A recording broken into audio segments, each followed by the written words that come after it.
NHL regular season comes to an end this Thursday, April 16th. But the excitement is just beginning. Because now is the time for our Pub Sports Radio NHL playoff pool.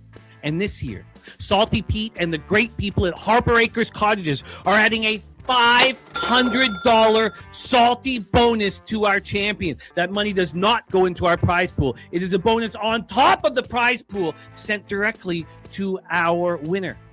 It is $100 to sign up. $4 is taken to cover costs. $96 goes into our prize pool. And as always, the top 10% get paid. All you have to do is put together a roster of 20 players from the 16 NHL playoff teams. You get 1 point for a goal, 1 point for an assist, and the capper who accumulates the most points over the Stanley Cup playoffs is our winner. Picks must be in by this Saturday, April 18th, the puck drop to our very first NHL playoff game. Do you have what it takes? The Stanley Cup is up for grabs. The salty bonus is up for grabs. Do you have what it takes to take out last year's champion? Me! Sign up now at pubsportsradio.com and get that cash.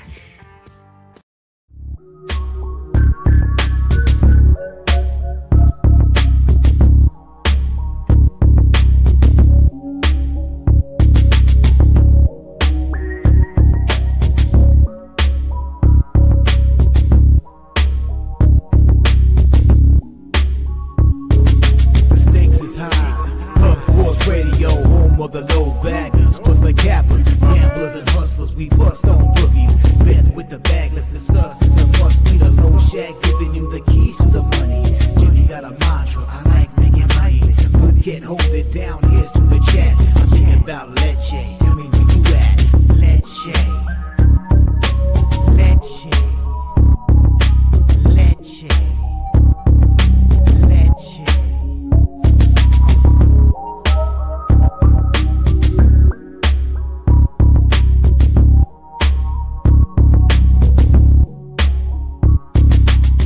What up, cappers, gamblers, punters, hustlers, low baggers? Happy Tuesday, April 14th to all of you. Thank you for watching the Morning Bag right here on Pub Sports Radio. You saw off the top our hockey pool in full effect. Sign-ups now. Now, last year, I was the victor, but it was only $50 to enter. And there was no $500 salty bonus. Whoever wins this year's playoff pool is going to get paid, man. Paid. Boardman gets paid. I'm pumped up. Sign up at pubsportsradio.com. We want 50. Because if we can get 50, if $5,500 up for grabs, that's our goal. So please support, if you can. If you're interested, support our hockey pool. I love that it's for $100 this year, too. I love that we're taking that next step to glory. And I'm pumped up. Pumped up about the NHL slate here. I don't like my final bet that I made last night. We'll go over all of that. But we have beaten line moves once again in NHL. Operation Garcia in full effect. 34 bets on player props on the under point prop on today's NBA card. So it's going to be a sweaty evening. But this worked very well last year. Trust the process. Trust it. Keep telling myself to trust it. I don't think I timed it perfectly, but we'll get into all of that. In MLB, losing the under 8.5 last night. It was 4-0 going into the 8th inning in the Athletics game. That cost me a winning day from a big difference between 4 and 5, 5 and 4. We had a nice day in NHL, which gave us a profit overall. But not good enough. Baseball's it's just not coming together for me, and I'm ready to attack. I like my card very much. I've tried to be as very choosy and picky as possible. But I'm pumped up, and it's great to see all of you guys. And I'm joined alongside, as always, the producer, the backbone, Mr. Jose Bouquet. Jose, you have a lot of action as well this evening. How are you, my friend? Good. I'm a little nervous. I definitely had to ask my local for more credit to put in all the bets. that we have in today. And Jimmy, as you say, he happily gave it to me. No problem whatsoever. Here you go. So got a lot of action in. I had 11 bets on let me see here, 11 on Trailblazers, Suns, 14 on Heat, Hornets. And hopefully I can add a few on here when I have a moment to go look at your bets here. I added a bunch of hockey plays. So I'm on the hockey as well. And I have 2 baseball actions. So it's a lot of plays out there, a lot of action. Yeah, and just for your own notes, we're going to go over the whole plan around Operation Garcia. But at this point, I have 8 for the Heat. I have 9 for the Hornets. I have 8 for the Blazers. I have Chris Murray under 4.5 points. It's gone. It's not available. So interested to see what's going on there. And then I have 9 for the Suns because they added Iguodaro and O'Neal. So we'll go over all of that. Great to see all of you guys. Thank you for joining us. We have our hockey pool tickets up there. Please sign up. Thank you for pinning it. We got The Godfather with player props. I've got it all copied and pasted. Stacks plays of day 1 and 2. We got Steve staying slow, ready to get to work. Nicholas Handy, Morgan Spooner in the house. Jose Perez, Wine Time Sports, Coin and I both cashed last night. Our Ducks to win make the playoffs. Excuse me, Ducks to make the playoffs. So I was very pleased with that. He got 280. I got plus 270. So I just need one more, Jose. One more. It's the most elusive one. If the Knights win the division, well, then you guys understand I've got them all. So we'll see if that comes to fruition. Kristen Hess, it is wonderful to see you as always. Low Chudy, ready to get to work. Love Cap with you. Big Daddy Boom. We got Coin says, and there it is. 280 plus to make the playoffs. Officially punched their ticket. The Solution, Fernando Mendoza, Ronnie Lofton, Dutch Boy Fresh. We got Dutch's basketball action here. Very thankful to have that. Hornets minus 5.5. Team total over 160.5. Blazers plus 4. He's beaten all those line moves. The line's now moving back towards the Hornets, as it was moving in the opposite direction towards the Heat. It just stopped doing that. Mark Stasowski ready to get to work. Von Polo says that Baltimore Orioles comeback last night was epic. We got 9 Legacy with flank steak. Leroy Flood ready to get to work. Jose, we got to move very quickly. We have a 3-minute time limit for MLB. We got to go under it. We have 3-minute time limit for NBA and 2-minute for NHL. We got to work very quickly, so let's start attacking the board. Von Polo says Blazers money line tonight, because that's also what our guy Wine Time Sports said. We don't need no stinking points. Jose, let's get right to work, my man. Sure. We've got Diamondbacks versus the Orioles to start off. Great comeback win for the Orioles last night. It got us paid. That was great. Minus 120, openers now minus 135 is our guy Merle Kelly versus Trevor Rogers here, who headlines Jimmy's rotation this year so far. 66% of the bets and 77% of the money on Baltimore. Yeah, it's nice and warm. 86 Fahrenheit wind blowing out, 13 mile per hour winds blowing out, which makes Oriole Park the most offensive ballpark today. Plus 17% runs, plus 8% homers, plus 10% doubles and triples, and plus 13% singles. And yet I have not moved on the over. I wonder if others are moving. Justin McKelvey's Orioles minus 137. And again, I don't know if I want to keep hammering these minus ones. I put in the minus 1. I got a plus 105. I had a minus 138 on the money line, plus 149 on the run line.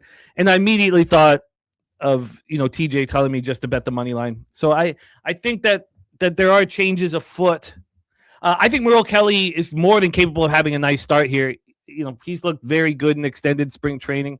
It's a back injury, which is a problem, but it's not an arm injury that he was dealing with. I think Merle Kelly's fine. I think Trevor Rogers is an ace. Now, Arizona's hitting lefties with a high average, not a ton of power.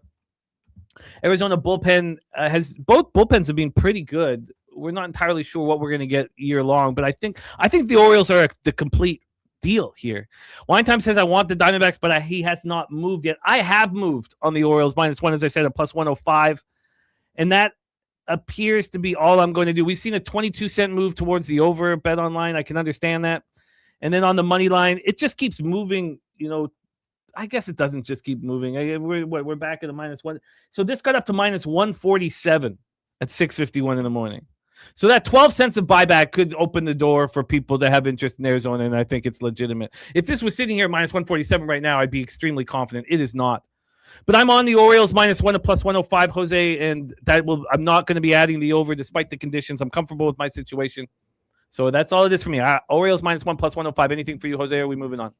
We move on to Cubs Phillies here. I'll definitely let you know when we get to our bets here. But 60% of the bets, 73% of the money on the Phillies here. We have Colin Ray on the bump versus Mr. Aaron Nola. At least, now, do we expect Riley Martin to open? Now, I know that almost all the books are action these days, but yes, that's what I was about to say. At least that we have Wager Talk has Mr. Colin Ray, but it's Riley Martin. Colin Ray is the primary, and then Martin is the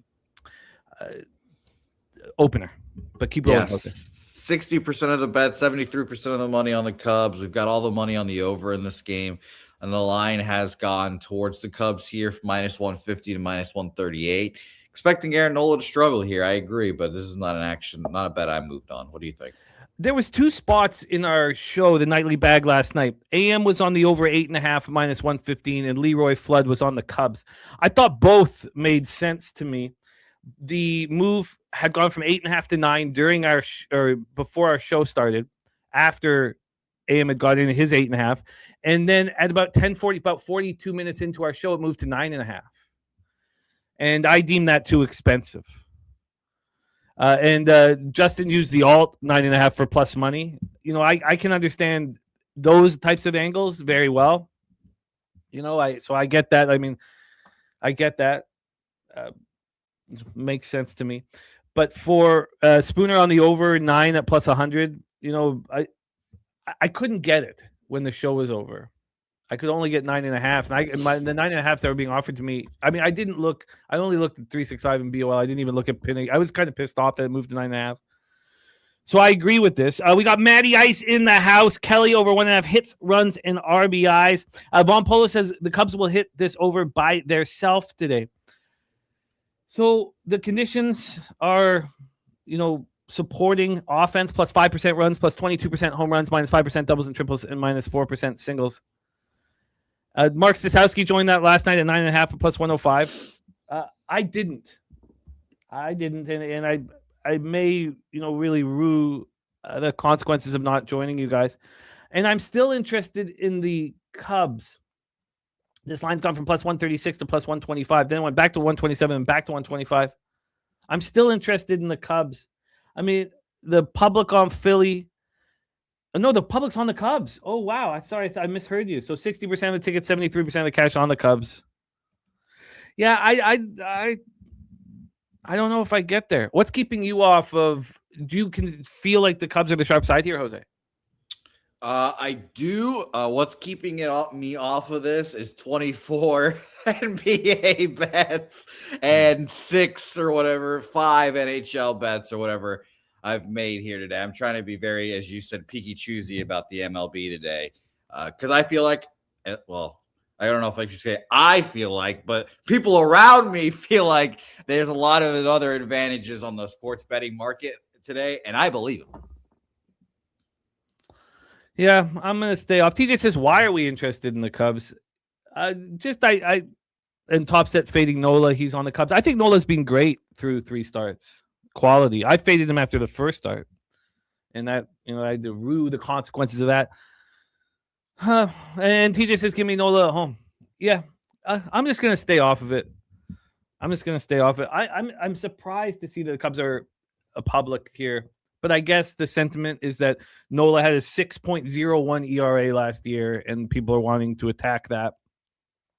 I'm going to be off of this spot, but I can understand the plan from all of you guys. I completely get it, but I'm off. Let's roll on, Jose. Let's move on to Comerica Park in Detroit, Michigan. I love this Ragans Framber start.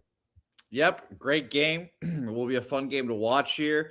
I'm a Ragans and Royals backer and believer, but I'm not on him here today. His last start got cut short because he got smacked in the hand with a ball. He's probably fine here today. Expect a good start from my guy, Cole Ragans, and you guys know that Framber Valdez is someone I was down on. Coming into the season, shoves, I think his first 2 starts struggles a little bit. I'm not fading him here, but I lean Royals here again. I think this is a rather low, pretty bettable price for the Tigers, trying to get people to bet them here. But I thought the same thing about the Cardinals last night, the Guardians, so that didn't go well. Minus 117 is the line right now at Bet Online. It opened up minus 120. And there are 54% of the bets on the Tigers, but 86% of the money is on the Royals here. Yeah, I lean Royals, but seems like I'm not going to move on it. I'm hesitant to move on a side in this. I have moved on the under 7.5 at minus 113. Now, at that time, this line was moving towards the under, and I had expected to double down on the first 3 under. That is not the case. So this was by 9:45 p.m. last night. This had turned into a minus 118. So it had moved 5 cents in my direction from the 113 that I got, and I felt great. Then at 10:47 p.m. during the show, there's a 13-cent move to the over. There's another 4-cent move to the over at 1:01 a.m., and it made me uncomfortable. First over has the over 7.5 in KC. Detroit says favorites of less than minus 170. Been going over 70% for the season. Last 2 days, 14-1. Says over in that spot for our guy. First over. And Deacon saying games yesterday, run totals over 7.5 went 9-1. Haven't seen that in a long time. So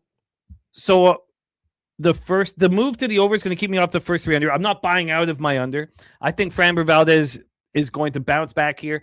Both these teams have struggled against lefties. Royals versus lefties, 204, 608 OPS. Tigers, 235, 619 OPS.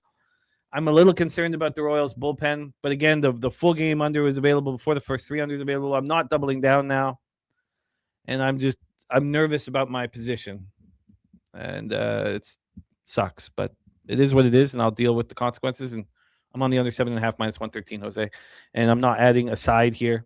I think it's tricky, but I'm ready to move on to Great American Ballpark in Cincinnati, Ohio. Giants, Reds. Funny, interesting line in this one here. We've got basically evens both ways here, and we have Robbie Ray, Brady Singer on the bump here. 2 pitchers I really don't like, but I definitely leaned Reds at this price. I was surprised that it wasn't like minus 120 Giants here. There's 86% of the bets, 93% of the money on the Giants. Line has not budged at all, which gets me close to the Reds. Excuse me. Minus 105 openers each way has not moved, and everyone on their moms on the Giants here. TJ, let me know, are the Reds a bad team? Because he did give me the sage advice yesterday, Jimmy. He told me, do not bet on the bad baseball teams, and I'm taking that to heart. So shout out to you, TJ. But what do you think about this game, Jimmy? Well, first off, we have Stacks play today, number 2 here. It is Devers over 1.5 bases, 2+ bases at plus 105 for our guy Justin McCovey. Let's see that cash, man. Let's see the stacks falling and pump us up for the day that's here in the money we want to make. Our goals right here. Stacks play today. Devers over 1.5 bases plus 105. Stacks, stacks, stacks, stacks, stacks, stacks, stacks, stacks, stacks, stacks, stacks, stacks. So we talked about this being Robbie Ray's first road start after 3 home starts and the interest in fading him. And I thought that I sort of did that by betting the over. Now, I didn't get the plus number that Justin got, which I'm jealous of, the plus 104. I did get minus 105, which I was comfortable with. I bet it after the show. And I think that the market is telling us to go ahead and take it to the next level. Trust the fade of Robbie Ray and back the Reds here. Circa here. Let's see what Circa's doing. They opened this up minus 108. It is minus 108 now. At 4 a.m, the Giants were plus 108. So maybe the more prudent thing. Well, I think there'll be enough time by just waiting until the end of the show. The Giants are hugely public here. Brady Singer is coming off a terrible start. He was looking okay to start the year, not great. The Giants aren't hitting righties at all. Giants bullpen doesn't look good. So I think it will be time to move on the Reds. I think that hour and a half or so before I put the action in will give the market more time to marinate. If I do feel like the line's moving towards the Giants, this feels like one of those spots where, it'll be like a minus 105, 110 each way. And then 30 minutes before the game, we see this, 15-cent move to the Giants, which doesn't affect, it doesn't hurt us. Those late moves to the favorite don't seem to hurt us when we're on the dog. But the Reds should be the play here. I mean, Jermaine agreeing, Von Polo agreeing, and TJ giving you the green light. So I'm going. I expect to be on the Reds when the show's over. I just want to make sure that, because now it's a 16-cent move from that low water mark, that plus 108. So I just want to see if Pinnacle keeps moving towards the Giants, which could give me pause. But I feel like that over 9 is a fade here. Matty Isis, if you like Devers that much, take the over 1.5 hits, runs, and RBIs with Chapman over the total bases. Says Devers hits in front of him. I like that idea. Let's roll on, Jose. So over 9 minus 105 has been bet. I'm very interested in betting the Reds now. I'm going to take the question marks off of it and just leave the asterisks. Let's roll on. Yeah, probably going to bet the Reds here as well. Nationals, Pirates next on our slate here. Pirates beat that ass, but we still got that money with the Nationals last night. Team total over 2.5. It was a beautiful thing when I was watching them go down 15-1. I was like, yes. Put in the terrible pitchers. Yes. So we got that cash one way or another in that game, which was funny to see there. We've got Michaelis versus our friend Mitch Keller here. 73% of the bets and 61% of the money on Helen Mitch Keller are influence spreads. Minus 167 opener is now minus 173. It used to be minus 177 for the Pittsburgh Pirates. And bookmaker, just to double check here, had minus 178. Was a minus 170 there. I'd like to see Helen Mitch Keller if you could throw her up. I've doubled down on the Pirates. Pirates first 5 minus a half, minus 117. Pirates full game minus 1 at minus 119. And good God, is she a smoke show? I mean, I have to take care of some business. Let me leave this up here real quick. Yeah, no, I get it. I get it. Oh, yeah. Oh, that's that was fast. That was fast, man. That's what Helga says too. Very quickly. So here, now it's not certain that Miles Michaelis is, last or 2 years ago is Patrick Corbin. That's Patrick Corbin. It's not clear that Michaelis is just going to be ground fruit, low hanging fruit. But if Michaelis is, then I'm going to keep hammering away. So the last start for Michaelis, the market told us that he was going to have a good start and that the under was going to hit. And it was shocking. And so I did bet the under. And I bet on Michaelis. Michaelis had a good start. 3 innings, 2 earned runs. Is that a good start? That's what it's come to. 3 Ks, 3 walks. Gets a couple slaps on the ass, calls it a day. I mean, I think he might be that bad. And Mitch Keller should be back at home. By the way, I forgot to tell you guys in the last spot that we were talking about with the over that a lot of us are on. It's very offensive weather at Great American Ballpark. Plus 11% runs, plus 24% homers, plus 3% doubles and triples, minus 4% singles. And it's pretty offensive weather here in PNC Park. And you have AM on the over 8.5. It's plus 8% runs, plus 2% homers, plus 15% doubles and triples, and even singles. So, with it all said and done, and Pig Milk Play of the Day is in. Finally. We talked about you last night on our nightly bag show. Matty Ice says Michaelis won both games versus Pirates last year. Keller lost both games versus the Nats last year. Yeah, I mean, there's some split issues still for Mitch Keller. But I think that Mitch Keller is pitching at a very, very high rate. And I also think that this Pirates lineup is a little different than what we've seen over the last couple of years. But it is relevant and important statistics there. Look, I just see Mitch Keller here with his third straight home start. The first home start, 6 innings, 2 earned runs. Second home start, 6 innings, no earned runs. Those are against the Orioles and the Padres, 2 bats that we trust and believe in here. So Pirates first 5 -half -117. Pirates full game -1 -119. And we have Stacks play of the day number 1 here in this one. And it's Brian Reynolds. And I need Brian Reynolds to step up. And he's been doing that. Even in now he's got nice weather conditions, but even in tough weather conditions, he's been delivering. Stacks is in. We got both Stacks spots here, Devers and now Reynolds. Stacks, stacks, stacks, stacks, stacks, stacks, stacks, stacks, stacks, stacks, stacks, stacks, stacks, stacks. I would need that money. I want that money. I need to get that money today. Jose Bouquet, Ron Crawford in with the spreadsheet play today. We'll be talking about here shortly. But let's roll on to the Bronx, baby. Let's head to New York, my man. New York Yankees, Los Angeles Angels. Jimmy escapes yesterday after a very high-scoring Yankees-Angels game. What will we see here today with Ryan Weathers and Reed Detmers on the mound here? -155. Climbed up to -175, was -180 at one point for Los Yankees here. And we've got 90% of the bets and 70% of the money on Ryan Weathers here. What do you think? Oh, thank you, Billy. I had to play. Very interesting stuff. We're going to have to decipher and break down later. But look, I'm on the Yankees -1 here. I understand the Yankees are going to be a public spot. We talked last night about what Ryan Weathers has done, and it's his changeup. Now we'll have to see. You can talk about, well, look, my changeup has changed my entire arsenal, and so it's righties. It goes down and away to righties, and I've never seen him more confident. I've watched this kid pitch for years now. I can't believe he's still so young. He came in the league at a very young age.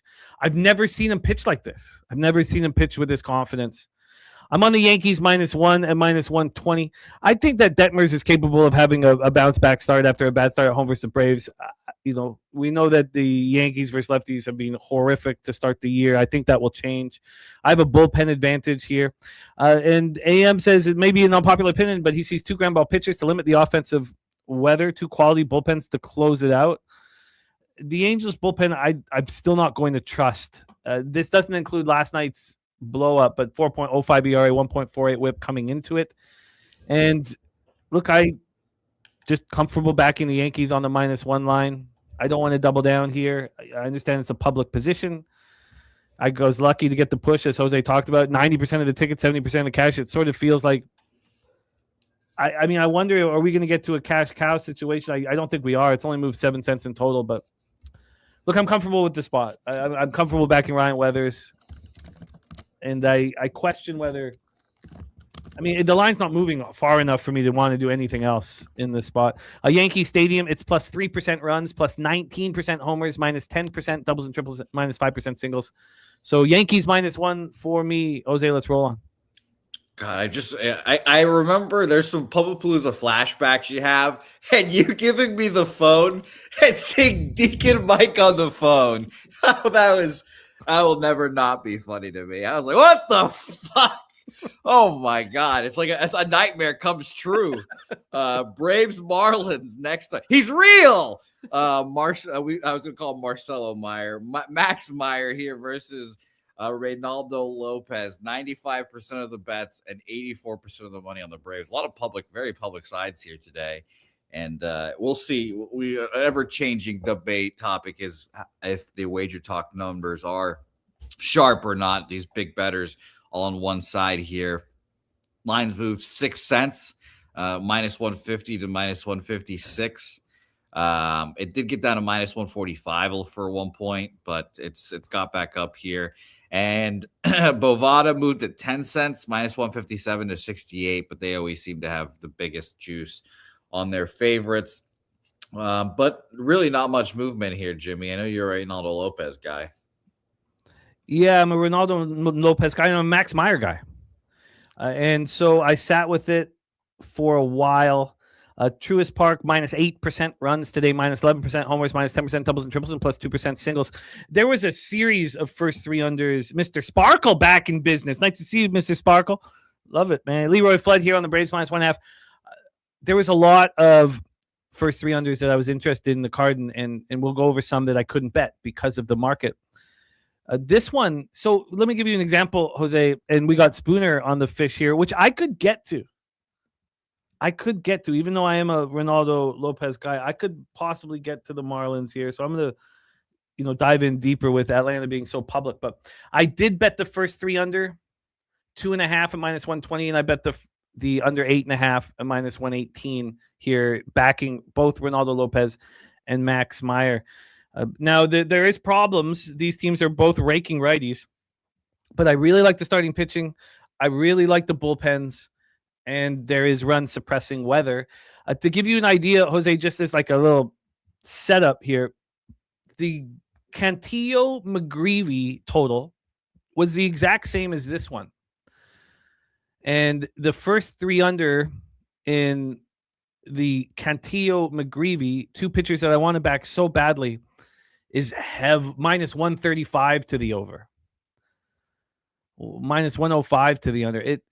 And the last time we were in this situation, Jose bet a year fee and cashed it. I'm not saying that that's what should happen here, but the last time we were in this situation where the first 3 total made no sense and it was heavily juiced to the over, I didn't move on the first 3 over. Jose moved on the year fee, and they both cashed.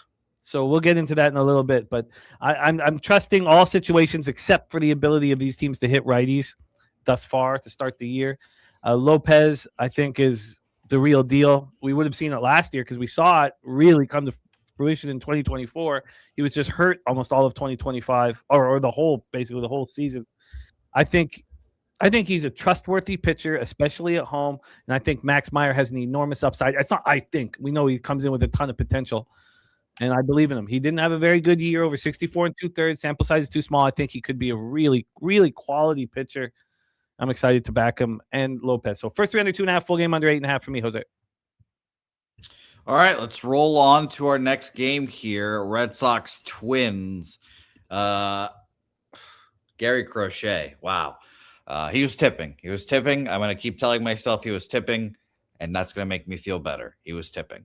I mean, that has to be the case, doesn't it? Yeah, they said he was healthy after, but I don't believe the Red Sox either. So we'll see after. We'll see. But he was tipping. We've got, let me see, the market in this game, 50-50 basically each side, 52% of the tickets on the Red Sox, 53% of the money on Mick Abel and the Twins here. Jimmy, a Mick Abel guy. Interesting line move just because we have 5 cents of movement to the Twins again. Twins have been good. I looked up at. Did you know that he had a new nickname?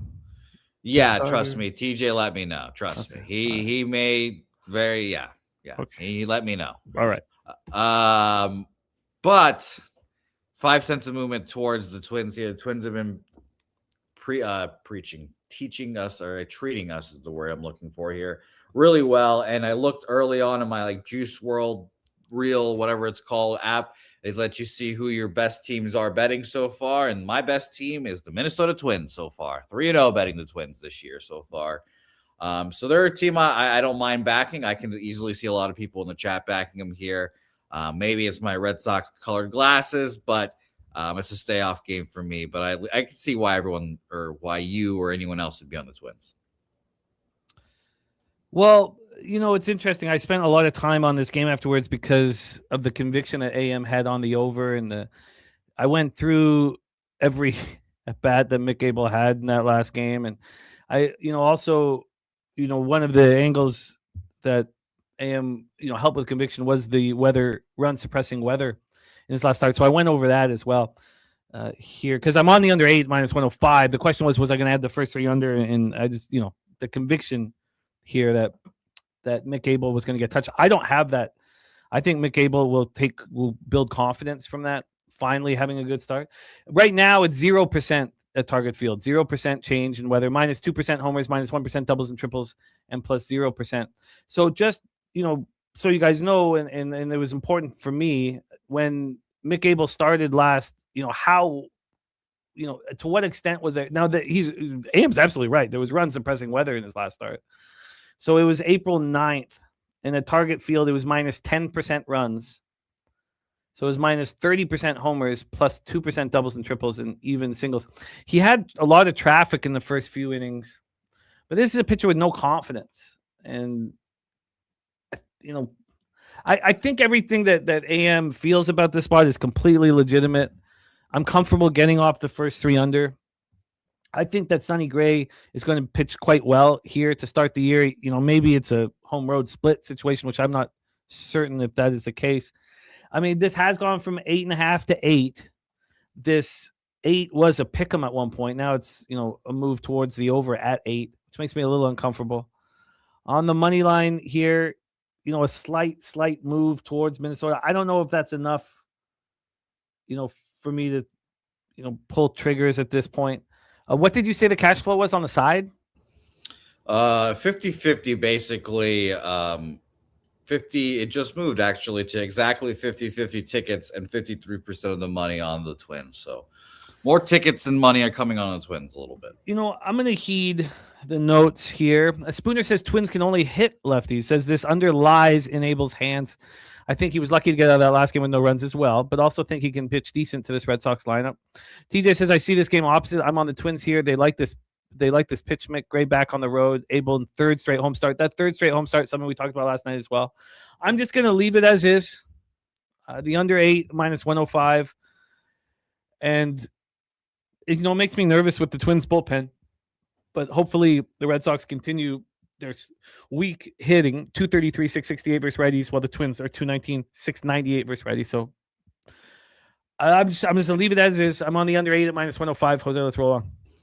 We roll on to Tampa Bay Rays, Chicago White Sox, and our guy Pig Milk here. Jimmy, you want to hit the button for the little Pig Milk? You want to see those? I want to see it so bad. Buds. We've got White Sox, first 5 money line for our guy Billy Friedrich as the Pig Milk play of the day. Every time, it just doesn't. It just continues to. Oh shit! Where the hell is it? Oh, here we go. There it is. There she is. God, yes.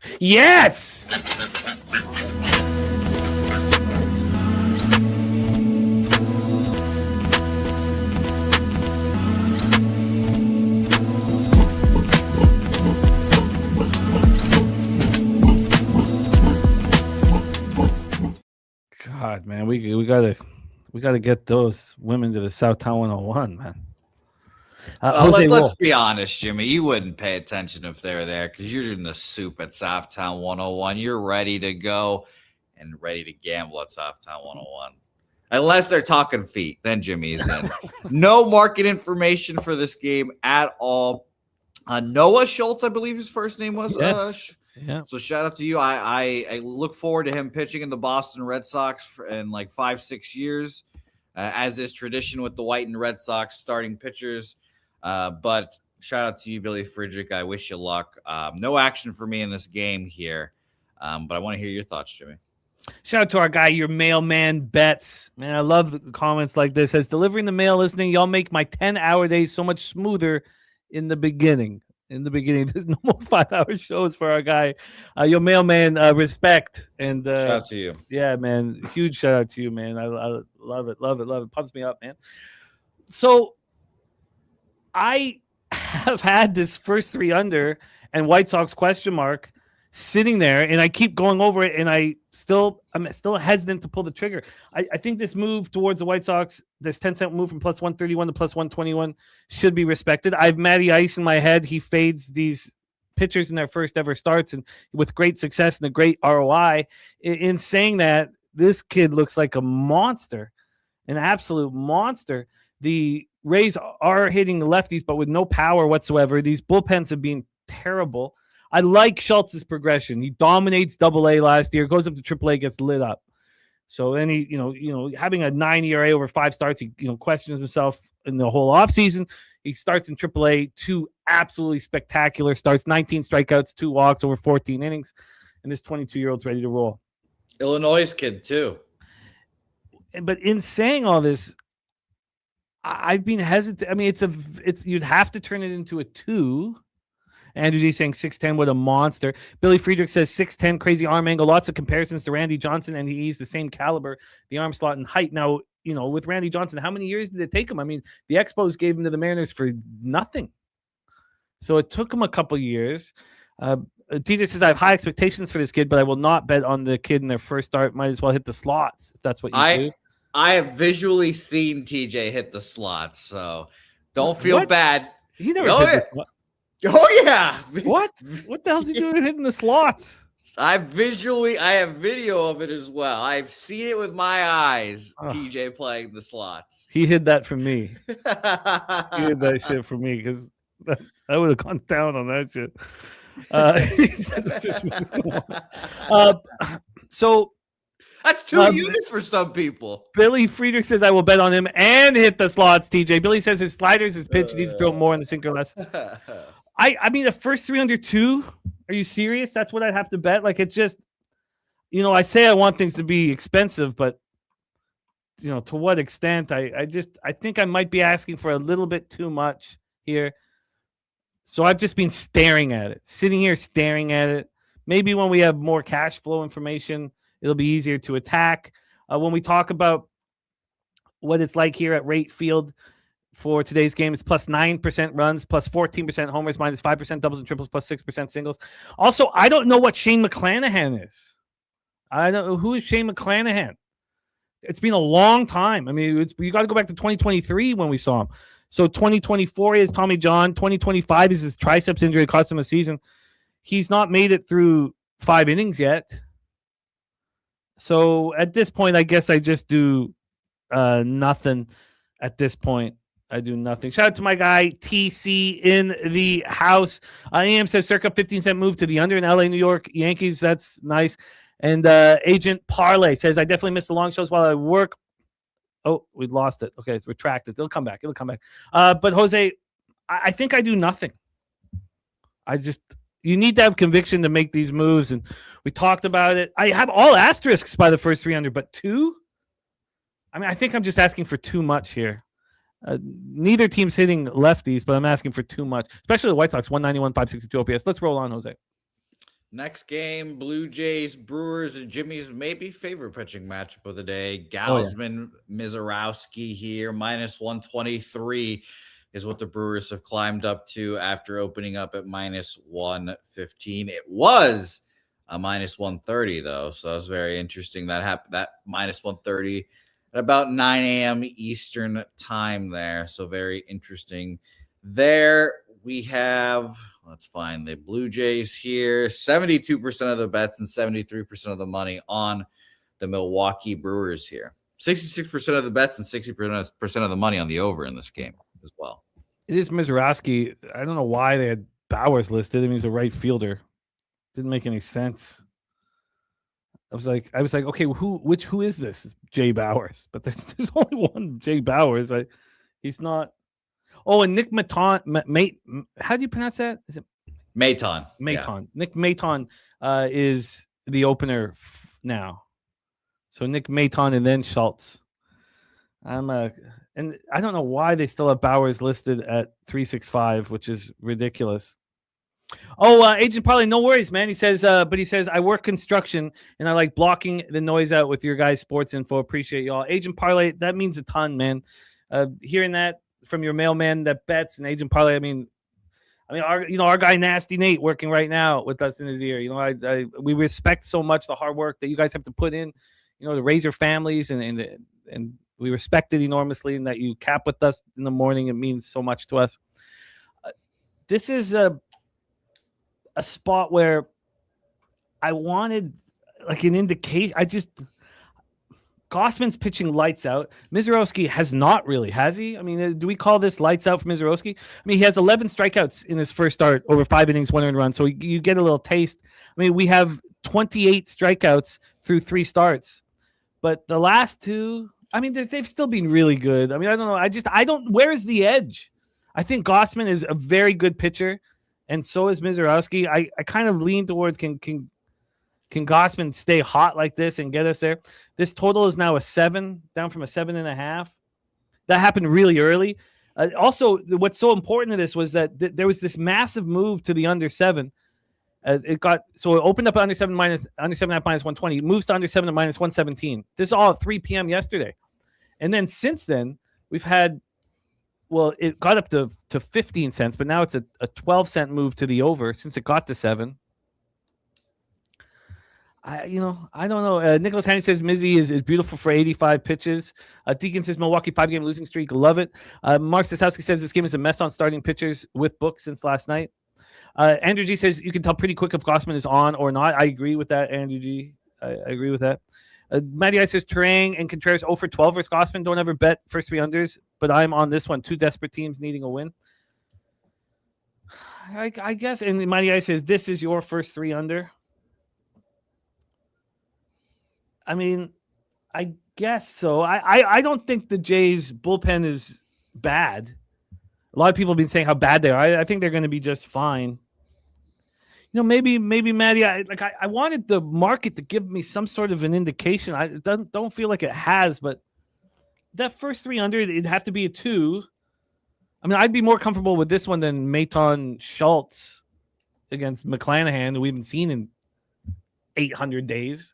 Well, we've seen him a few starts this year, but I think I might be able to get there. I got the asterisk beside it. I don't feel like I have an edge on a side here. TJ says Gossman finally has to go on the road. That's another piece, important piece. And remember, those first 2 starts were A's Rockies. Then the Dodgers were a tough test. He went 5 1/3, 3 earned runs. Winter Stuff says been listening while landscaping daily since Costa Rica. Says being threatened with a chopstick once. I apologize for that, Winter Stuff.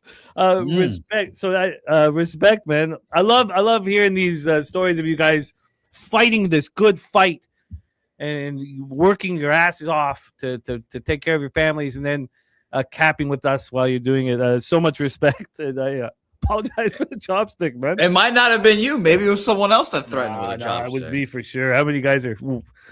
But we haven't talked. We haven't had that sort of talk here in a while. Hey, Jose, it's been pretty. Sunshines and rainbows since Pubbapalooza. Pretty tepid. Even before then, it's been pretty tepid. It's going to take me more time. But we do in this one have our guy Ron Crawford spreadsheet play of the day. If the headphones are in your ear, you may want to turn it down a little bit because spreadsheet play of the day in effect. Ron Crawford is on the Milwaukee Brewers. And shout out to our guy, Ronnie Crawford. Ron Crawford!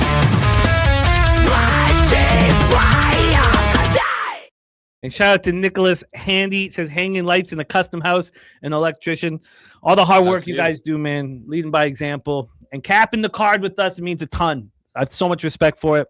Jose, nice, Jimmy? If anything breaks in one of our houses, we just ask the people. We got plenty of handy ass motherfucking people. We got outlet goes out, stand breaks. We got bodies. When we needed the bar, remember we needed the bar put in at the pub in Pub 4 and Nasty Nate. Give me some caulk. Let's get back to work. Guardians, Cardinals. Let's roll. Guardians versus the Cardinals, who really hurt my feelings last night. Played like garbage. Early, Matty Lib didn't have it at all. Cantillo, McGreevy here. And Jimmy, you said there was a very interesting first 3 in this game, so I'm interested to hear you wax about that. 56% of the bets, 59% of the money on Cleveland, 63% of the bets, 58% of the money on the under in this game. We have a 5-cent move towards Cantillo and the boys, minus 110 to minus 115. But other than that, not much movement at all. Shout out to Mr. Sparkle, also hanging lights in a house right now. Deacon Mike says F St. Louis. Leroy Flood says Guardians game under. Leroy, I would be Mr. Heat on the under 8.5 here. I would be exactly that with you guys. Exactly that.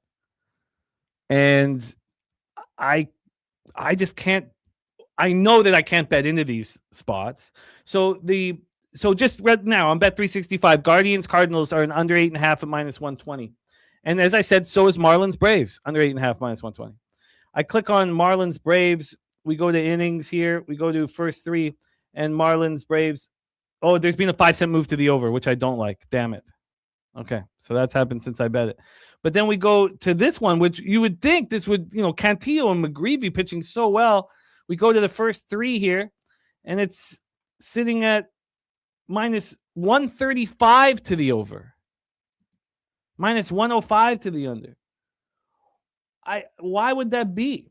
I mean, Detmers versus Weathers is over 8.5 at minus 125. And there's a 10-cent difference. So it's minus 145 to the over. 10-cent difference. 10-cent difference, but 20-cent difference here on the let's see, what is the exact, sorry, let me go back to this here.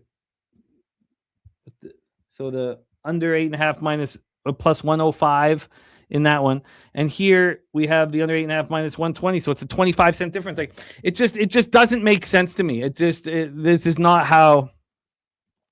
Deacon Mike says wind blowing out in St. Louis and warm temperatures for Busch Stadium. It's plus 4% overall runs, plus 11% homers, plus 7% doubles and triples, and it's even for singles. And AM saying almost 90 degrees with wind blowing out to left field. These bullpens have not looked good. My whole plan was to be on the first three under, and I'm not going to. So then the question is, is it time to just flip the switch and move on the over? I'm not going to do that either. And even this full game under now, minus 110. So this full game under 8.5 was minus 118 last night. So even there, we've had to move to the over. Maybe it's all just weather related. And McGreevy can still get soft contact in a situation like this, but maybe it's just all weather related. And then I kind of wanted to back the Guardians and Cantillo. The lines moved 5 cents towards them. It had moved 10 cents. I don't know if I can deem that enough. And then when we look at the cash flow, are we going to see, the public hammering the other side? Because if we are, then that would become somewhat appealing. And we're not. 56% of tickets, 59% of cash on Cantillo. So I guess I have to stay off of the spot. I don't feel like I have an edge. I sure want one, but I don't feel like I have one. So let's roll on. We roll on to Rockies Astros, the game we didn't talk about last night here. We have Lorenzen versus Chase Cade Gordon. What's his first name again? Colton Gordon. There we go. Shout out to Chase Gordon. 80% of the bets, 89% of the money on Colton Gordon here. We saw him last year. Line kind of trickling down towards the Rockies here. It's funny. Obviously, I'm wrapped up in the daily grind of the betting and the Red Sox, so I'm not checking the standings every day, but checked them the other day, and to see the Astros were 6-11, I was like, oh my gosh. 1-9 on the road. Like, Jesus. But now they're back at home playing a team they just got smacked in the mouth by.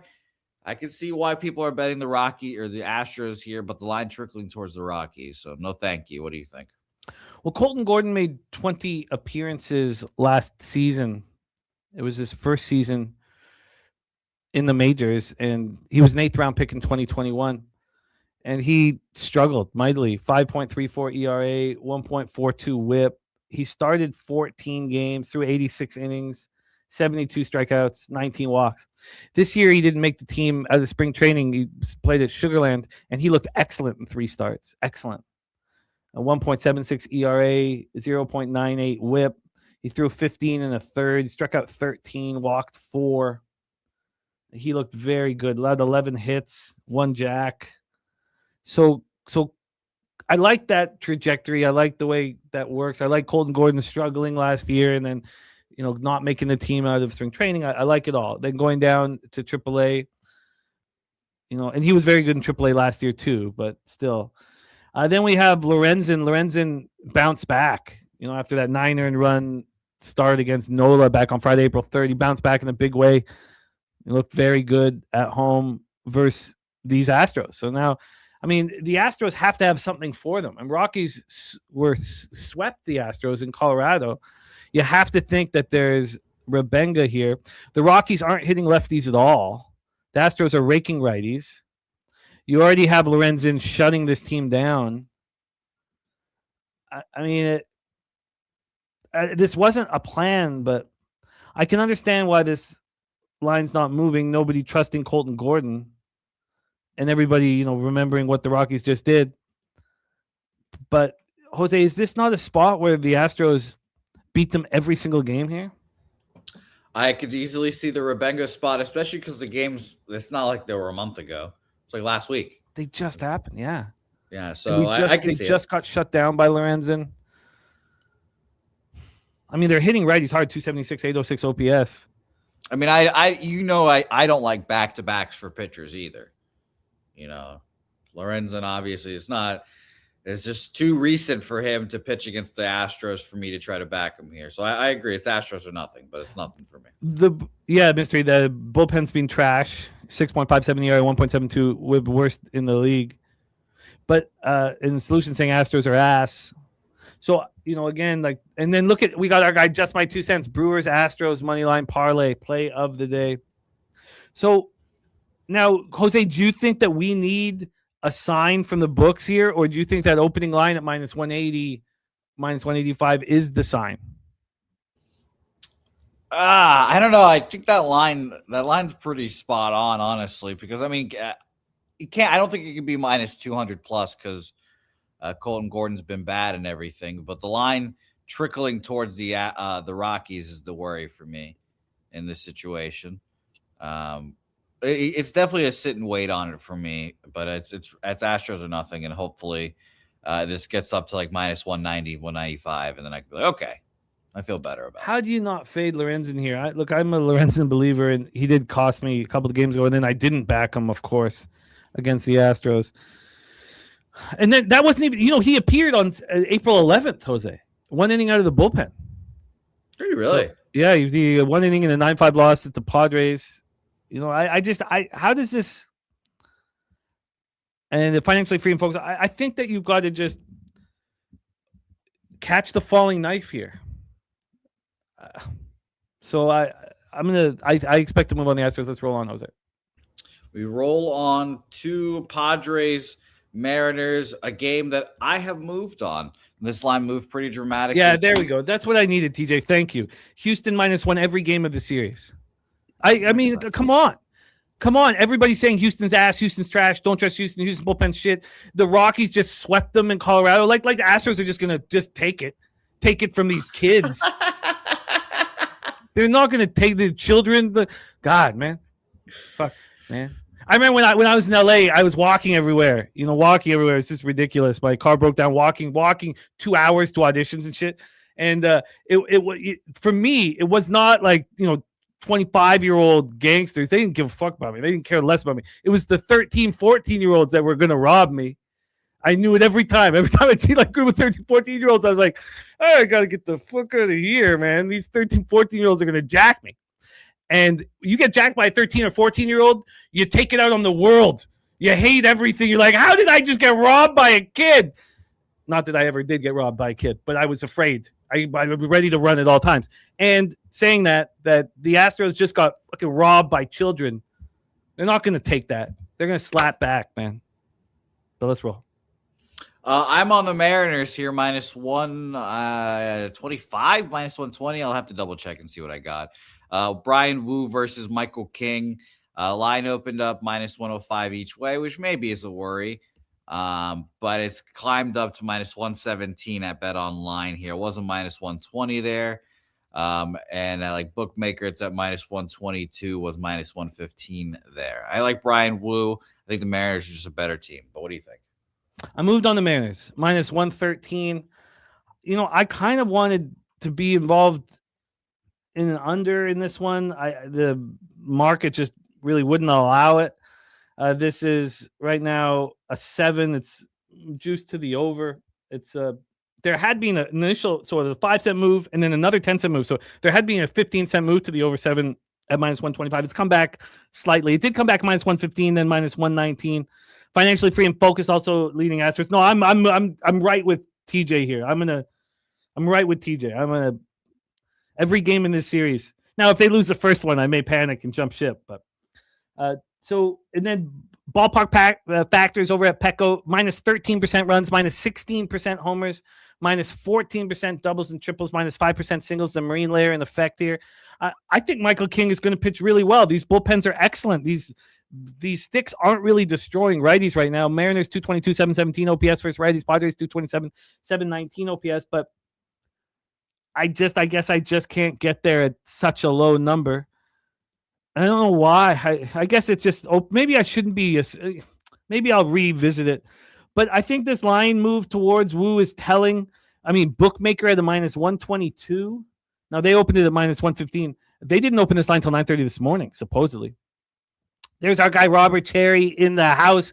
He's got Mariners, Yankees, Red Sox, Braves, Guardians, and Rangers. And Robert Cherry, man, don't worry. We will be doing Pubbapalooza every year. And yes, we need you there, man. But every year, those of you guys who missed it this year, just remember, round one, NCAA March Madness. We'll be back in business here next season. I mean, what do you think of this total, Jose? I mean, I love these two pitchers. I think Michael King really showed out in that road start at the Pirates. He's looked very, very good at home. Well, I guess he's only had the one start, but he didn't allow a earned run. What do you think of the under? What do you think of the first three under two? It's very expensive. I mean, the total opened up minus 110 each way, and it's now minus 120 to the over, and 7.5 is starting to pop up. And I think that's a little weird. Yeah. We also know that this is a sport where a lot of people like to bet overs, allegedly. That's just Action Network bullshit. But 56% of the bets are on the under, and 51% of the money is on the over. So it seems like it's an over spot to me, just based off the market. It's weird because obviously I like both these pitchers. We both like these pitchers. But it is my suspicion that Michael King gets touched up today, maybe even violated. Well, the market is intimating that might happen. I'm very comfortable with the Mariners minus 113. That's all I'm going to do. I'm going to have to leave. I'm fine. I've got enough action. Don't need to force anything. Jose, we got to speed it up, though. Let's roll on the Rangers Athletics. Rangers A's line movement in this game has been fascinating, and it is one of the games I moved on. I need to double check if I'm correct in this, but I believe I moved on the Texas Rangers in this game. I need to refresh and sign back in here to speed this process up. But we have 54% of the bets on the Texas Rangers, 81% of the money on the Athletics here, with Mr. Mackenzie Gore and Mr. Jeffrey Springs on the bump, two lefties. We've bet on Jeffrey Springs in cash before, and this is the game I moved on because this opened up minus 106, minus 110. Oakland Athletics is now minus 111. Texas Rangers dogged a favorite flip here with all that money on the A's. Still, it was the thing that got me over there. This opened up at a Heritage at minus 113. Texas Rangers, now minus 118. Texas Rangers. It got up to minus 120 at one point as well here, but market is seeming to say that the Rangers are live today. Without a doubt. And there were three spots that I wanted more time on, wanted the market to marinate. I was interested in the under 8.5. I mean, now, bookmakers move this to a 9. It is, I think, plus 102 to the under, so it's not the most legit 9. I wanted the Rangers. I wanted the first three under. The market is just telling us that, it's not that great weather, but it's good enough. Plus 8% runs, plus 8% homers, plus 2% doubles and triples, plus 4% singles. I think I got to leave these totals alone, unfortunately. I'm just not getting a sign here, but I do agree with you on the Rangers. I'd like to see where this market ends up in like an hour or so when I get the rest of my action in before focus on Wednesday's card. But I'm with you with the Rangers. I'm going to leave those unders out of it. Let's roll on, because here's another spot. Dodgers and first three under that I've been waiting for to attack. Take it away. Nolan McLean versus Yamamoto here. Fun pitching matchup. Minus 180 opener is all the way up to minus 200. Minus 197 at Bet Online here. Was a minus 202. Dropped down a little bit at Heritage, minus 201. It was a minus 208. Opened up at minus 195. There we have, for splits, 70% of the bets and 63% of the money on the Dodgers. you know, if you're not betting the Dodgers -1 every time they go up against a good pitcher, you know, I don't know why. You're finally getting a value on the spot. So, Dodgers. I moved on the Dodgers -1. I was interested in more. I got the -1 at -129. I got the money line -184 and the run line at +120. And I was interested in the first 3 under. This is a very difficult situation. We watched Nolan McLean go to San Francisco and shut them down, 1 earned run over 5 1/3. We watched them at home versus the Diamondbacks pitch well. You know, he's pitching well, but this is a very, very difficult lineup to face. And I'm just hesitant to move on the first 3 under again with this lineup. But Yamamoto, we know he's going to give you a professional start. Even his professional starts are 6 innings, 2 earned runs. The under that AM's on makes a ton of sense. And when we're looking here at Dodger Stadium, it's -10% runs, +2% homers, -11% doubles and triples, and -6% singles.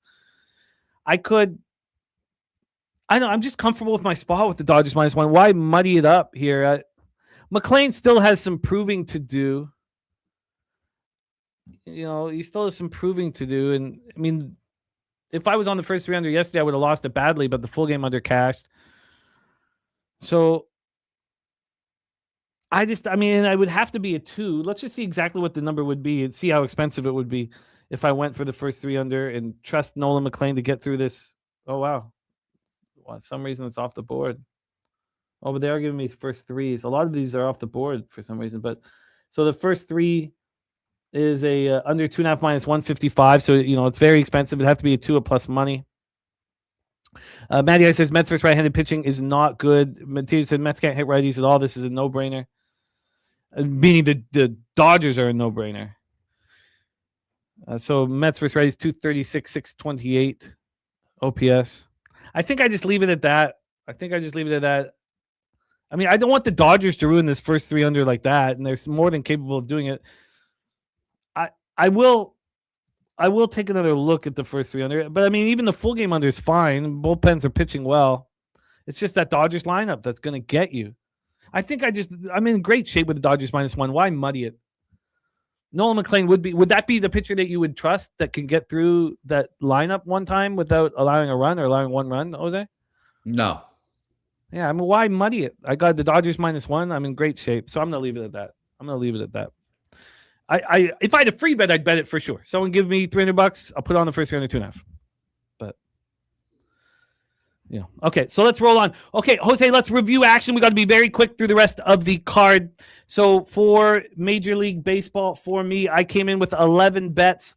I'm on Orioles -1 at +105. KC Detroit under 7.5 -113. Pirates -1 at -119. Yankees -1 at -120. Boston Minnesota under 8 at -105. San Francisco Giants Cincinnati Reds over 9 at -105. Pirates first 5 -0.5. Because you guys know I doubled down, but I bet it later because it wasn't available right away. Pirates first 5 -0.5 -117. Dodgers -1 at -129. Miami Atlanta first 3 under 2.5 -120. Miami Atlanta under 8.5 -118. And the Mariners money line at -113. And then 4 additions at this point. There's not many. So I think it was the Reds. I'm very interested in the Reds. And then I have interest in the Marlins, but there's question marks there. The Reds are full asterisks. And then that first 3 under 2 in Toronto, Milwaukee, I don't know if I can get there.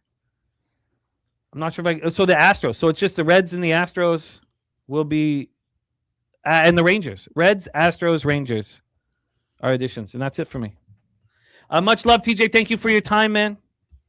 And then Spoon says unders after they just released the juiced baseballs is wild. I hear that. Jose, please review your action. Yes, I am on the Seattle Mariners -125, and I am on the Texas Rangers -115. That is it for baseball because I have significantly more bets than other sports today. Well, let's roll into NBA. We got to be very, very tight here, and I'm ready to rock. So let's roll, Jose. Let's try and go 2 minutes a game. Sure. Heat Hornets. First game up here. Jimmy, you thought this was a little bit of an interesting line here with it being so short. playoff game, play-in game, I should say. Winner of this game gets the 7th seed, I believe. 60% of the bets, 81% of the money on Miami in this game. No, that's the 8 seed, 7 seed game. The winner of that gets the 7 seed. Okay. This winner of this game gets to play the loser of the 7 seed, 8 seed. There we go. Here. And I think the line makes sense. I just think the line is overvaluing Spoelstra. Maybe I'm wrong. Maybe Spoelstra can't be overvalued. Now we have the move towards Charlotte. We have a 6 now. You know that I can get to Charlotte. But again, Spoelstra scares me. Spoelstra makes me uncomfortable. This total is now at 230. I screwed this up. Now thankfully, Justin and I nailed moving on Portland, Phoenix at the right time. But Miami, Charlotte, I should have waited for Operation Garcia. I think I can get to Charlotte, though. I wanted to be on Charlotte. I just find it so difficult to believe that Spoelstra can just, flip the switch. We all kind of want to see Charlotte in the playoffs for the first time since 2016, especially those of us with the 30-1 to win the East. That's certainly not going to cash, and I wish I didn't bet. Since January 1st, the Hornets are 33-16. Since that time, they are second in the league in three-point percentage at 38.7%. Of course, Knippel was first, LaMelo Ball second, and Knippel with 273 threes. That's the first rookie to ever lead the NBA in that category. Miami won the season series against Charlotte 3-1, but that last meeting doesn't count. The Heat weren't playing their players, but Charlotte just became a different team in the second half. So let's talk about Operation Garcia. For those of you who are interested in doing it, you need at least 7 players on a team, and I think you need at least 15 players in a game. If not, it just doesn't make sense. Also, I need you guys to understand how you can get hurt. There's 2 ways that you can get hurt badly. One is overtime. You just can't escape it. So overtime will hurt you, and it will happen at some point. And then secondly, an injury, like a player that's available in the prop market that's taken from the prop market. It's bad. It is so bad. So if there's a guy questionable, you need to make sure that they're in. You have no chance of winning. If you've made it's not that bet will be, obviously voided, but then those 18 points are distributed, or 16 points or whatever it is, are distributed to the other players, and you've already locked them in at a number that's lower, and you'll get. So this is a thing that has to be handled perfectly to succeed. Kripke, there's Jam Sports in the house. Kripke says Heat are healthy. They're 8-2 straight up. They dominate the Hornets. Hornets might win, but I doubt they cover. Coin says Miami's been there, done that. Young Hornets knew this playoff thing. I think that's true. Agent Parlay in a great spot with the Blazers plus 4.5. Justin McKelvey's Operation Garcia in his pocket. And shout out to our guy Ronnie Lofton, says in physical therapist lobby with the wife while the wife works on her knee. Thankfully, I have PSR to keep me occupied. Ronnie Lofton, let's get that money. Yankee JJ on LaMelo double and Hornets money line, but I haven't pulled the trigger yet. I've been nervous about Spoelstra the whole time, or I would have moved immediately. And I don't see necessarily why I need to when I got this ridiculous future bet that's has 0 chance of cashing. I mean, imagine if you get through all this, you face the Pistons in round 1. If you can somehow get through the Pistons, you're going to be beaten into a pulp, and the Celtics will destroy you. Thompson says he's on the Heat, coach and experience. I think I can just let Operation Garcia run its course. So that's the plan. Let's roll in the next game, Jose. Next game is the Portland Trailblazers and Phoenix Suns here. A little bit of a closer line here. 60% of the bets, 69% of the money on Portland in this game. And for the spread, because I'm on money lines, we have a 4 opener is now 3 at Bet Online, 3.5 at other places like Bovada, but 3 across the board here now. Yeah, I mean, this is Jordan Ott versus Thiago Splitter. Of course, Splitter was on that 2014 NBA championship Spurs team. The thing that I'm stuck with here is that the Suns looked so bad down the stretch when their position was sort of solidified. They dealt with the Booker injury. They dealt with the Brooks injury.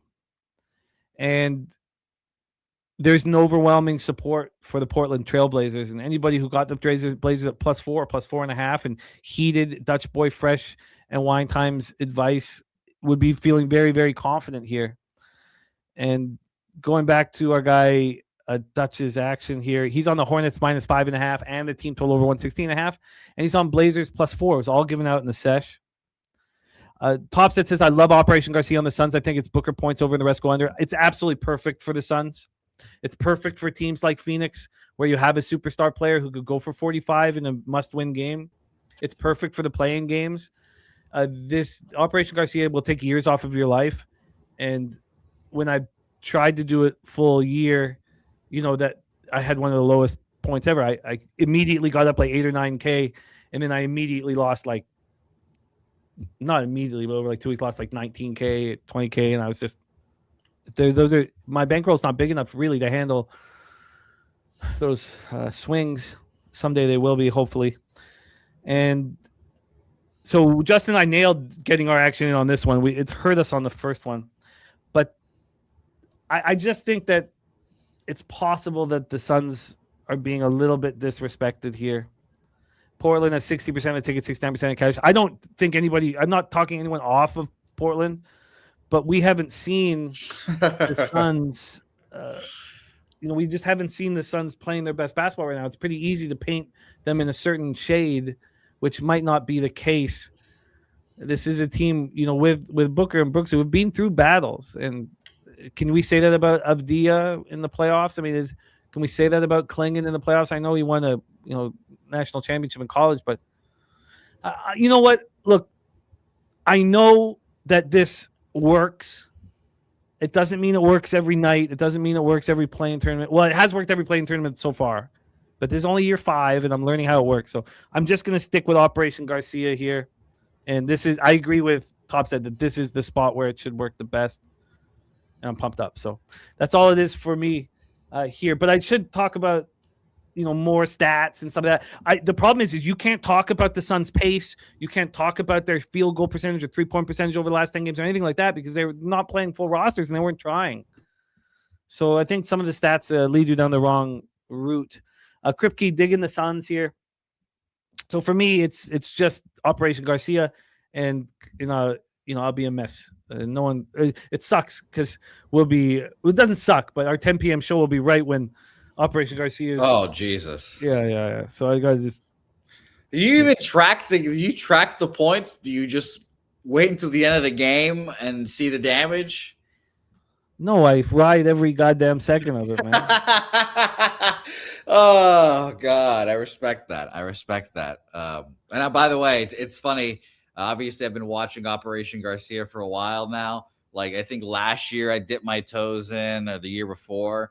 And now it's just funny to see the more people every year it grows a little more people are betting it. Justin wine time on it here. I'm betting it again. So it's fun. It's fun. My plan is simple, so you guys know it. Last year it worked. Also, it's really hard.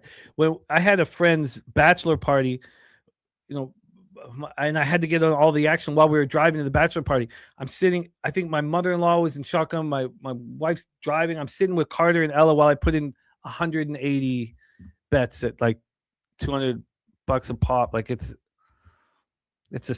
sick, but it's going to be the plans. It's going to be game 1, and then I'm going to stop. And then I want game 7s, and then I want game 6 of the NBA finals. And if there's a game 7 of the NBA Finals. God, the game 7 of the NBA Finals one. Woo! Now we could do closeouts. Now remember here, and we got to move on. But in NBA, if let's say we get to game 7 of the NBA Finals, let's say so. Game 6, we'll do Operation Garcia and we'll annihilate it.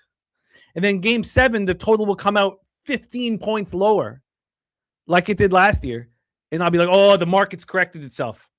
The market can't correct itself fully, and you have to bet it. You have to play it again. And I've learned that lesson here. The market can't correct itself because there are outlier performances in the most important games. There's defensive intensity that there's nothing they can do. But if we're just hammering it away, remember it was the Knicks-Pacers series that almost cost everything, and I couldn't stop betting it. And I've become more mature since then. The JPB Sam says, what is it? Operation Garcia is now, again, you need to have books that give you at least 7 players from each team but it's taking every single player on their point prop under because of the heightened defensive intensity and the outlier offensive performances where one guy goes off for 45 or 50 that we see so often in these huge basketball games. Miss Smokes a lot in the house. We got to move very, very quickly. Stephen Fehrenbach's doing his Operation Garcia, but that's just getting really stoned like Jerry Garcia and watching NHL. So that's respect. I wish I knew who Jerry Garcia is, but respect to you, Man. Steve Fehrenbach. Mr. Heat, I have to use a local because I have to use credit to make this happen. So it is a dangerous situation here. So my local uses 365. So I get the worst lines. I get the worst prop lines, and it still succeeds if it's done right. Okay, Jose, we got to get in NHL. We got to hammer these very, very quick. Let's roll into the National Hockey League. We start with Hurricanes, Islanders. Let's move very quickly. 2 minutes pop. Let's roll. Yes, I am on the, I believe I bet the Islanders in this game. I'll have to double check. Minus 120 opener at BetOnline is now minus 135. Minus 150 at Bovada because it opened up at minus 110. It jumped from minus 133 to minus 150. Now, and I told you guys this exactly would happen, right? We said this exact situation. We said minus 150 last night. I wanted to be... Oh, sorry? No, sorry, I'm on a minus 120 of the Islanders. Go ahead. Perfect. I moved on the Islanders last night at minus 110. Let me just confirm that. Yes, minus 110. And we said exactly this, that this will be minus 150. This is such an easy cap here. Look, it doesn't mean you're going to get paid just because it's an easy cap, but simplicity does work in our industry. When you have a simple angle that succeeds here, we know the Hurricanes don't care. They're going to be sitting everybody. The Islanders are out of the playoffs. They were booed off the ice. They have Pete DeBoer. Their new coach has been there for 2 games? Like, Pete DeBoer is their coach next year. Now, Tortorella looks like with this run if they finish off, they need one more win on Thursday at home against the Kraken. I'll be on a minus 1. Bet it as soon as you possibly can. Knights minus 1. In saying all this, the Islanders are going to fight for DeBoer and they're going to play. This is the Hurricanes, like Peter says, like he's always nervous fading a very good team despite, a mass exodus from their roster because they're such a good team. They're just playing at a high level. So there is some concern there, but I think this could easily become the best bet on the board. We'll have to see what the line moves, but the Islanders are a must bet like we talked about last night. Let's roll on, Jose, the Ducks Wild. Ducks Wild here. I am on the Anaheim Ducks here as well, minus 130.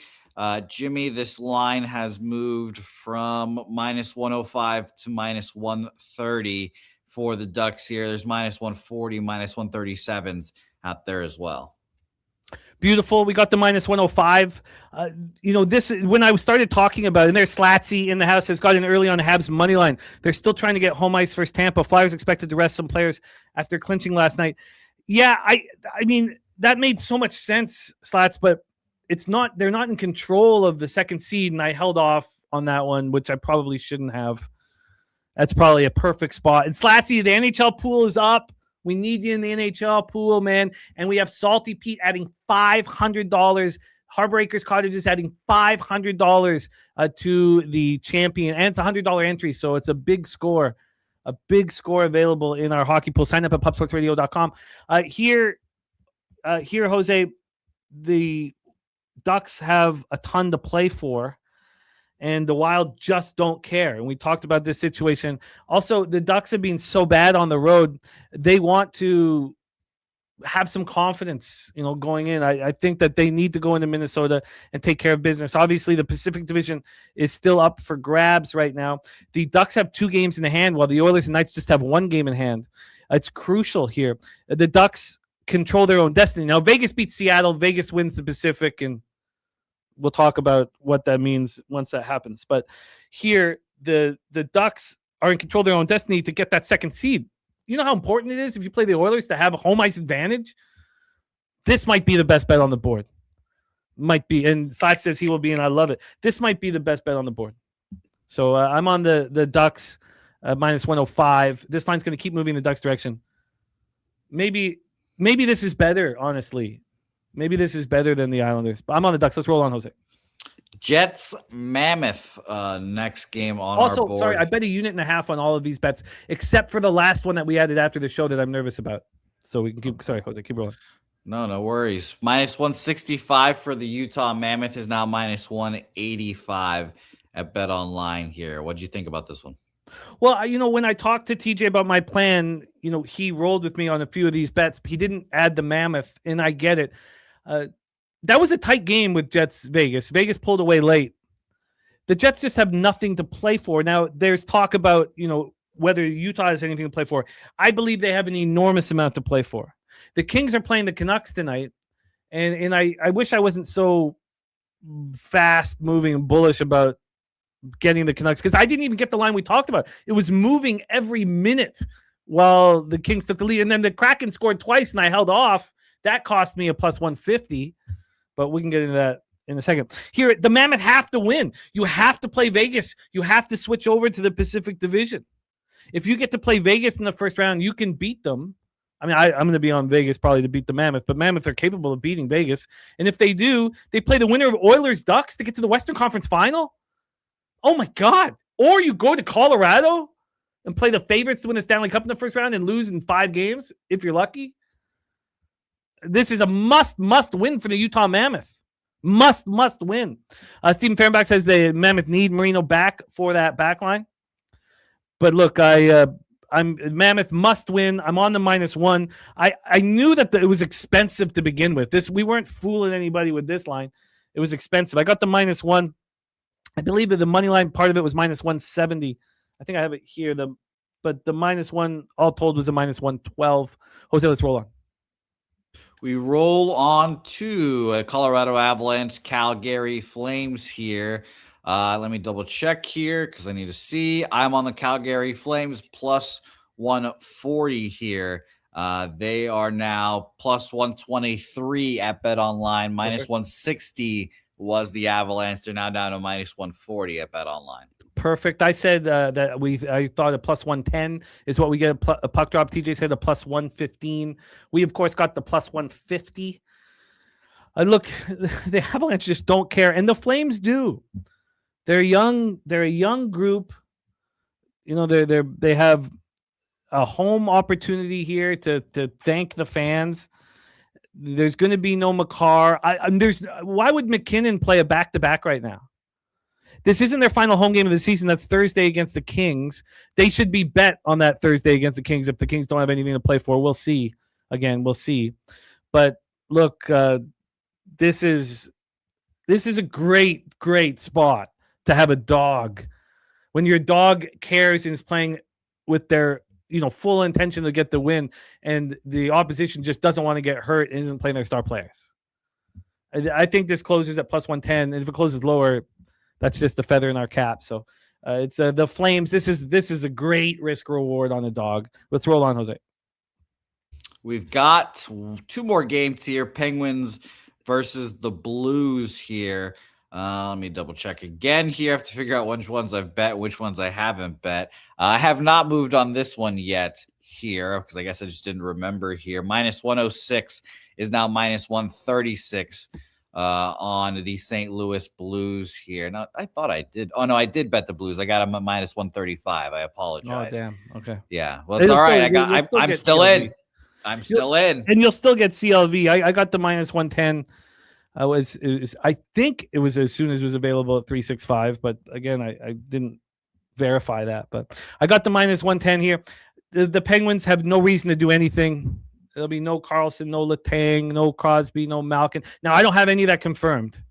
So again, that's my expectation here is that none of these guys will play.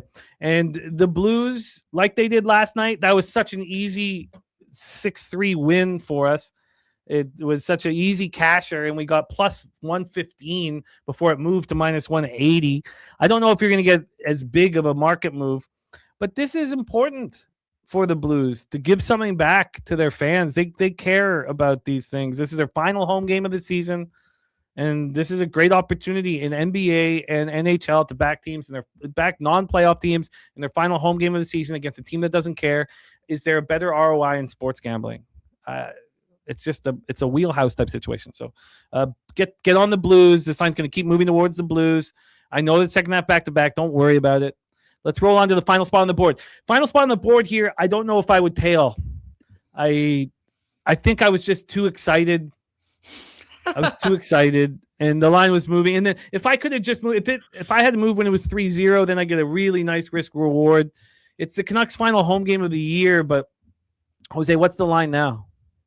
Oh, those Canucks. Minus 160 openers, minus 150 now at Bet Online here. They're still minus 160 at Bovada, but Bookmaker has minus 150. They opened up at minus 150, but got up to minus 159 at one point. I would not. All the other spots I would roll on, but this one I think I was a little just too excited. Now, the truth is that I don't know what the Kings are going to do. I don't know if they're completely relieved and celebrating the fact that they made the playoffs and that Kopitar gets that one last hurrah. Like I don't know. I do know that both wildcard teams, the Mammoth and the Kings, desperately want to avoid the Avalanche because the Avalanche will beat the Kings in 4 games. They will sweep the Kings. But the Mammoth are a point up, so they have they control their own destiny. So and look at these 2 games that the Mammoth play. They have Winnipeg at home and St. Louis at home. St. Louis probably tries in that final game of the year, but so looking back here, if I get a plus 170 or plus 160, I believe there was the plus 160 and plus 150 available, and then it went down to plus 125. And then I'm nervous about this spot. So the truth is I don't know what the hell the Kings are going to give you. I know that the Canucks are an embarrassment, and this is the lowest amount of wins we've ever had. This is home wins. We haven't won 2 games in a row at home all season long.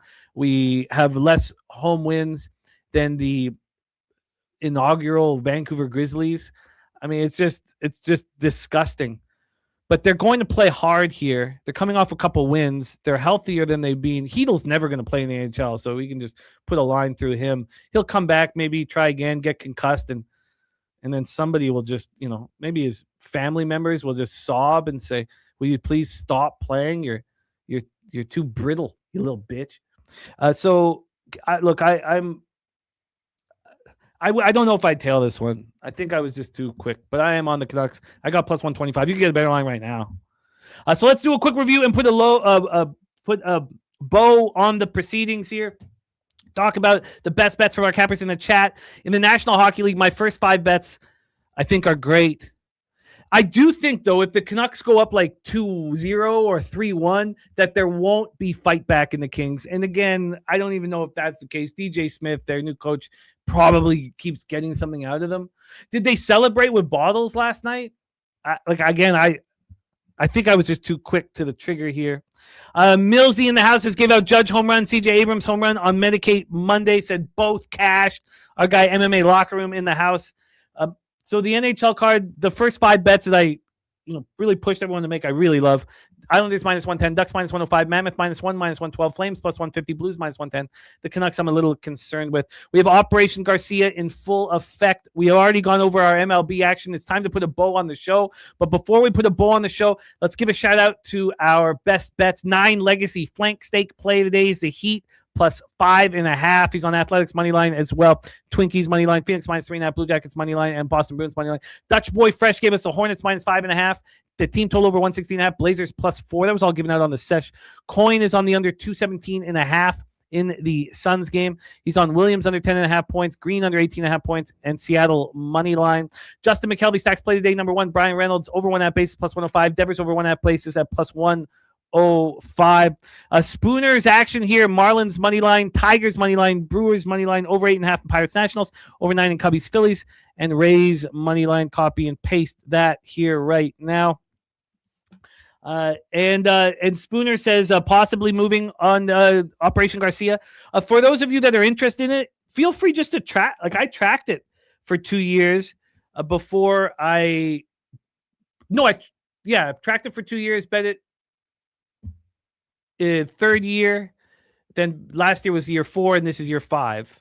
So again, feel free how you in the slides it says Flyers called up 5 players.